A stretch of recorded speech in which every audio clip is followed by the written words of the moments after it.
Salut tout le monde, voici la capsule 13.1 de votre cours de programmation orientée objet. C'est la dernière capsule de la session et c'en est une qui est plus théorique que pratique. Donc, ce dont je vais discuter ici, ça ne sera pas tellement pour vous montrer des concepts à appliquer directement en programmation, mais plutôt juste des idées pour vous aider à modéliser des classes comme du monde. Le but de l'opération, c'est que vous soyez capable de créer des classes qui ont de l'allure, qui fonctionnent bien, dans un cas où on vous demande de régler un problème sans vous dire exactement quelle classe vous devez mettre en place puis qu'est-ce qu'elle contient. Si cette décision-là vous est laissée, c'est souvent difficile de choisir qu'est-ce qu'on met où, comment on organise nos classes.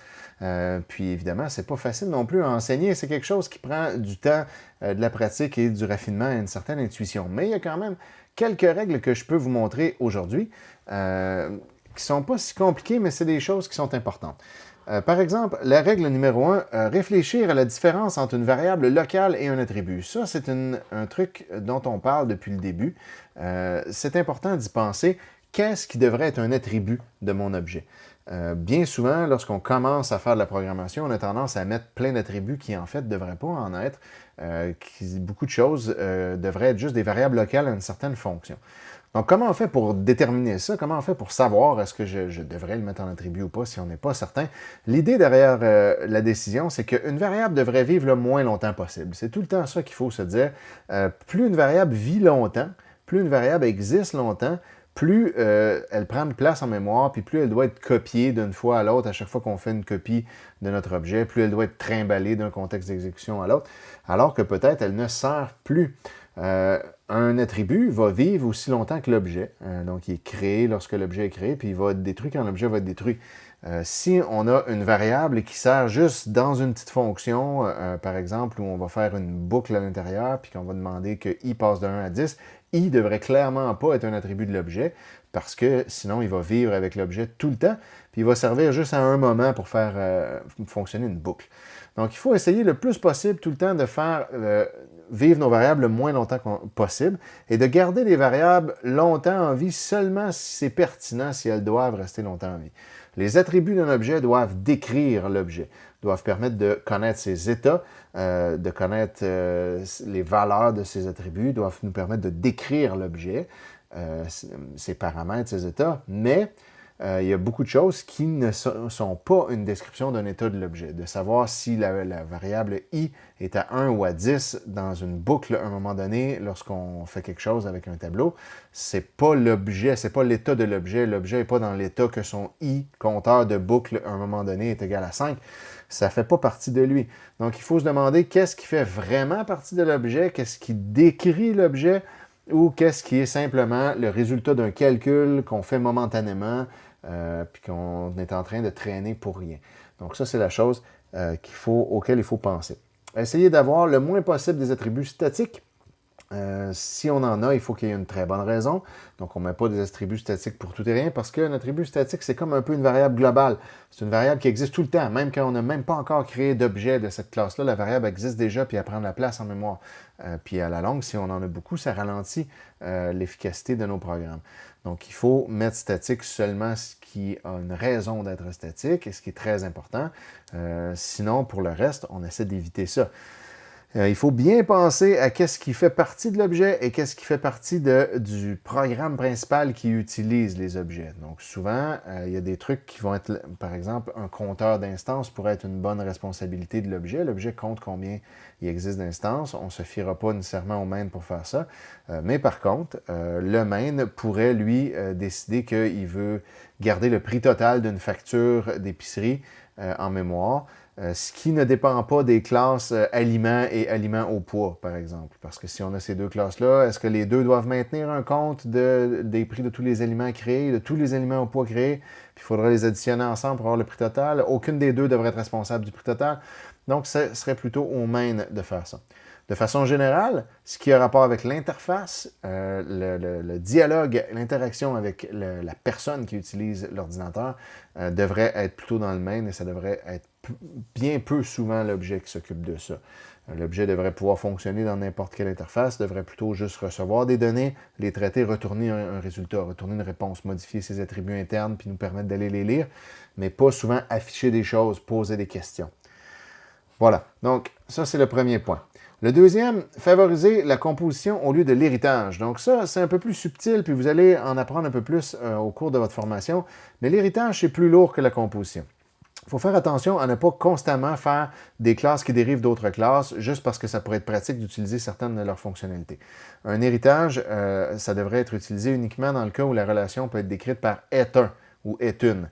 Par exemple, un aliment au poids est un aliment, ça semble logique. Un professeur est une personne, d'accord, ça va. Mais on ne veut pas avoir toutes sortes de choses qui dérivent de n'importe quoi, simplement parce que ça pourrait être pratique qu'ils reçoivent en héritage certaines de ces fonctionnalités-là. Il faut penser plus souvent à la composition lorsque un objet en utilise un autre, en contient un à l'intérieur de lui, pour utiliser ces fonctionnalités seulement lorsque c'est nécessaire. L'avantage de la composition, c'est que les objets sont généralement plus petits à ce moment-là et on ne traîne pas constamment tout un bagage de trucs qui viennent du parent, puis du parent qui nous sont envoyés, alors que peut-être on ne s'en servira pas vraiment. On est mieux d'avoir un objet qui fait une fonction spécifique et un autre objet qui en contient un comme ça. Lorsqu'il a besoin de lui, il l'utilise, plutôt que d'essayer de dériver de cet objet-là. Donc, il faut faire attention à bien différencier l'héritage est un et la composition utilise un ou contient un. Mais surtout, dans un cas où on a l'impression que les deux pourraient peut-être se valoir, favoriser plutôt la composition. Privilégier les objets immuables, parce que tout est une référence en C#. En C#, on est tout le temps en train de faire des références, donc on devrait le plus possible avoir des objets qu'on ne peut pas modifier de l'extérieur, à part en utilisant des fonctions, des méthodes spécifiques qui servent à ça, mais pas laisser accès à modifier les attributs, ça devrait tout le temps être le cas.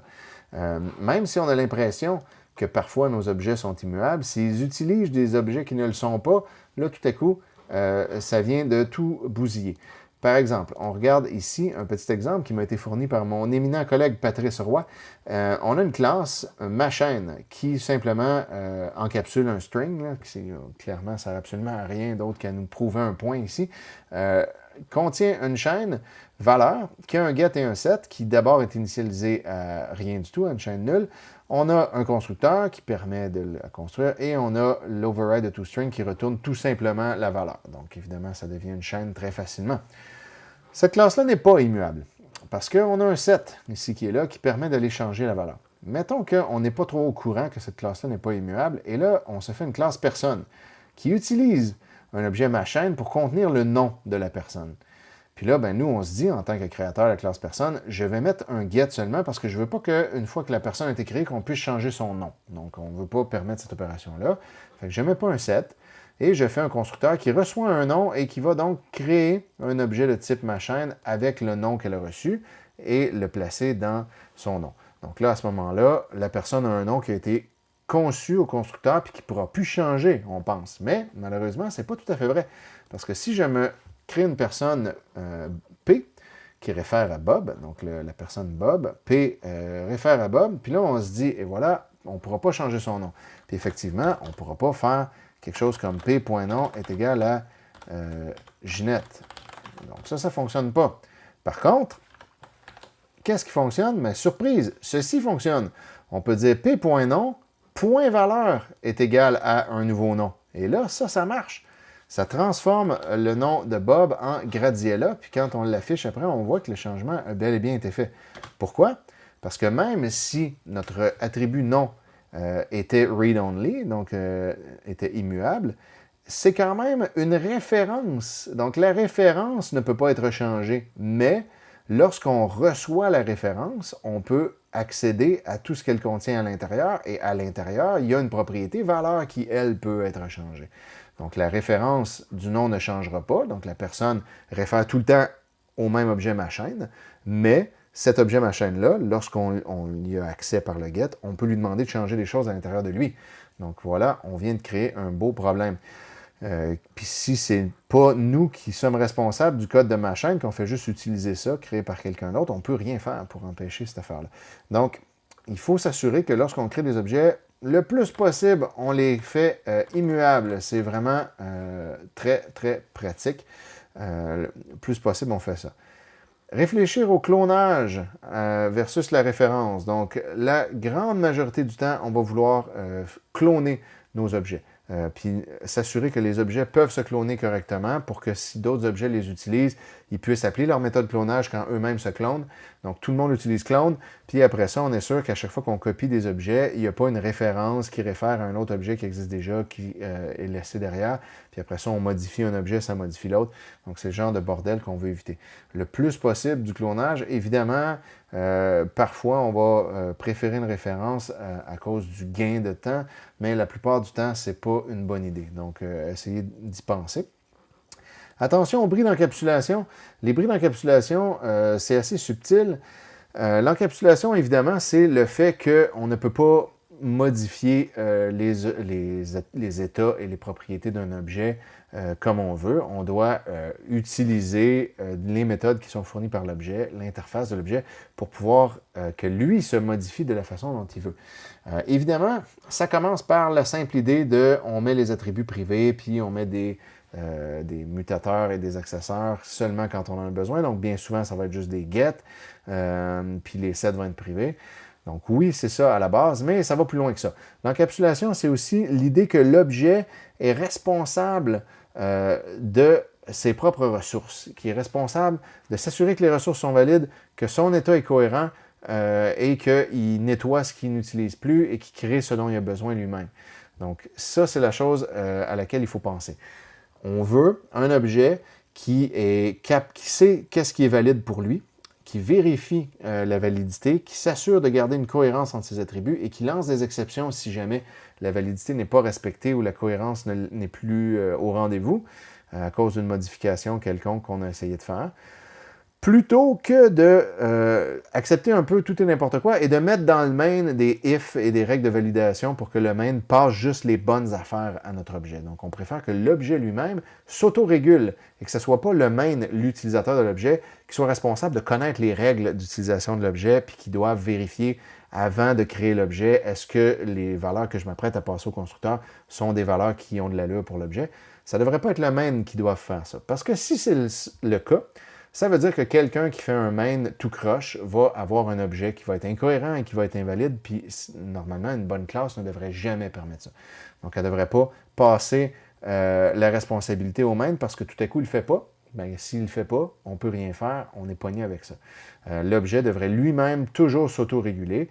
Et le main, s'il veut vérifier des affaires de son côté, il peut, mais bien souvent, le plus simple pour le main, c'est j'ai même pas besoin de savoir qu'est-ce que l'objet veut.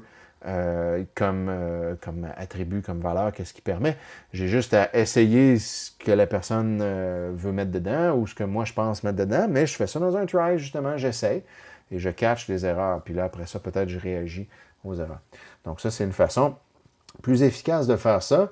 Évidemment, le main, c'est pas interdit que le main valide lui-même s'il sait d'avance comment l'objet va fonctionner, mais l'objet, lui, ne devrait pas se fier sur le fait que le main va faire ça, parce que très possiblement, des fois, il ne le fera pas ou il ne le fera pas comme il faut. Donc, en ayant en tête que l'objet doit vérifier lui-même tous ses attributs et préserver la cohérence, on revient au point 1 qui nous amène à avoir le moins d'attributs possible. Donc, normalement, un objet devrait être relativement petit et de ne pas avoir 1000 attributs qui sont tous des calculs les uns avec les autres parce que sinon, la cohérence est difficile à maintenir et coûteuse aussi à maintenir. Donc, ça revient un peu à ce qu'on disait que c'est beaucoup plus simple d'avoir peu d'attributs et de faire des calculs quand on en a besoin et d'utiliser des variables locales juste à ce moment-là pour ne pas avoir à alourdir la charge de validation et de vérification de la cohérence. Donc, ce qu'on veut la plupart du temps, c'est que les objets soient petits.